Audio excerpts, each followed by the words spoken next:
કે આ પરિવાર આજે જે કાર્ય કરી રહ્યો છે એ આપણા સનાતન ધર્મને સાચવવાનું કાર્ય છે.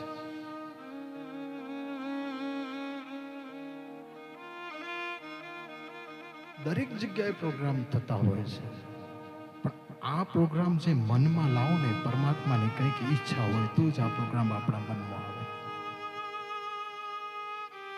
અને એનાથી વિશેષ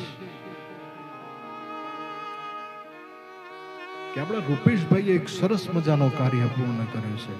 મારી ને એમની તો ઓળખાણ નથી, આજે જ અહીંયા ઓળખાણ થઈ અમારી.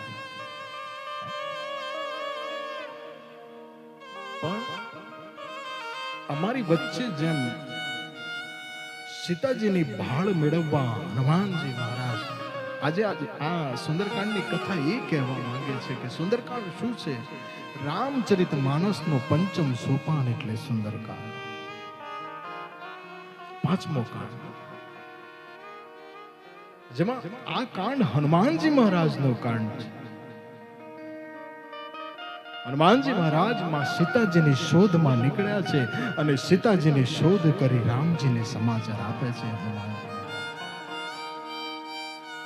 પણ લંકામાં ગયા નથી. એવી કહેવાય કે એવી લંકા નગરી હતી ને, એમાં પણ એક વિભીષણ ભક્ત હતો.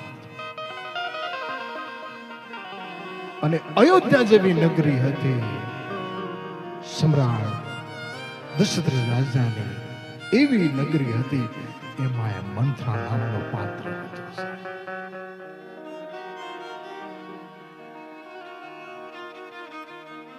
પણ આજ આ ઉપાધ્યાય પરિવારે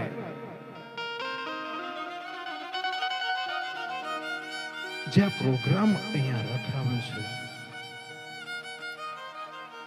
એમાં રૂપેશભાઈ જોડે મારી ઓળખાણ કરાવનાર, જેમ હનુમાનજી મહારાજે વિભીષણની મુલાકાત રામજી જોડે કરાવી, એમ આ ઓળખાણ કરાવનાર અમારા વિજયભાઈ છે. શિવ બાલક છે બાપ. સવારે શિવ મંદિરમાં દર્શન ન કરે ત્યાં સુધી તેના ધંધા રોજગાર ઉપર નીકળતો નથી અને ધર્મના કાર્યમાં આગળ છે.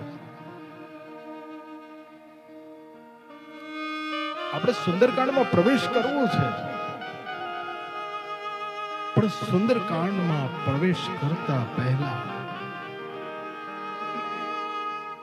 આપણે રામચરિત માનસનું મંગલાચરણ કરવું. મંગલાચરણ કર્યા પછી હનુમાનજી મહારાજને ગાદી આપવી અને હનુમાનજી મહારાજને ગાદી આપ્યા પછી રામ નામનું સંકીર્તન કરવું પડે અને પછી જ ખરા અર્થમાં આપણે સુંદરકાંડ પાઠના પ્રવેશના અધિકારી છે.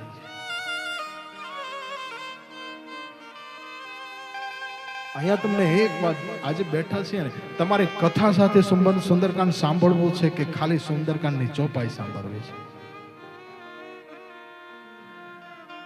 તમે કેટલા પાઠમાં બેઠા છો મને એમ કહો. અત્યાર સુધી તમે સુંદરકાંડના પાઠ સાંભળ્યા હશે. કોણ કોણ બેઠા છે પાઠની અંદર? જરા મને કહો તો. અહીંયા આપણા સુંદરકાંડના પાઠ ચાલે જ છે. બધા બેસતા હશો ને તમે સુંદરકાંડના પાઠ?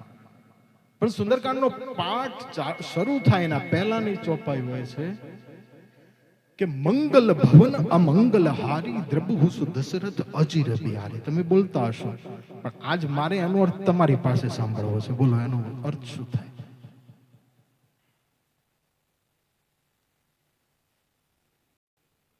તમે સુંદરકાંડના પાઠ કરો છો